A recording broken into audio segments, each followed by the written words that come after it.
got so much motherfucking design on right now. Bring it down, bring it back, make it clap. I got 3 old thoughts, new block, wear that thing. Bitches on my line, and you know. Assalamualaikum warahmatullahi wabarakatuh. Saya Lulunandra dari kelompok 4 akan menjelaskan sedikit tentang sistem pendidikan Islam. Apa sih sistem pendidikan Islam itu?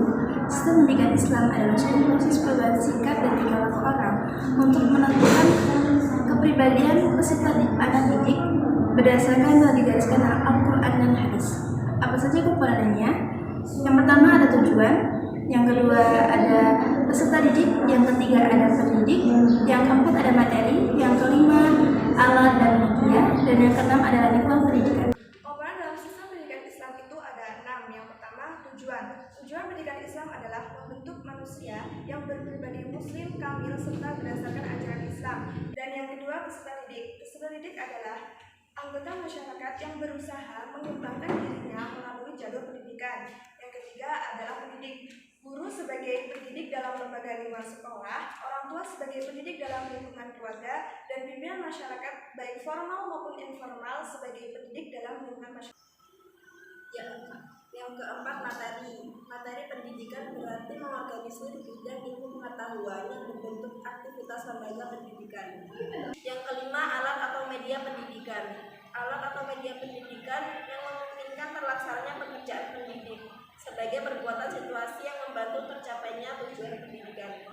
Yang keenam, lingkungan pendidikan. Lingkungan pendidikan lingkungan yang melingkupi terjadinya proses pendidikan. Lingkungan pendidikan meliputi lingkungan keluarga, lingkungan masyarakat, dan lingkungan sekolah. Sistem pendidikan Islam di Indonesia ada 3, yaitu sekolah. Sekolah adalah lembaga pendidikan yang mengajarkan siswa-siswi dalam pengawasan guru.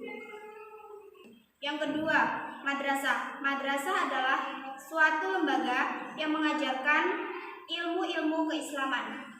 Yang ketiga, pondok pesantren. Pondok pesantren adalah suatu lembaga pendidikan Islam yang diawasi oleh kiai atau pendidik yang mengajarkan dan mendidik para santri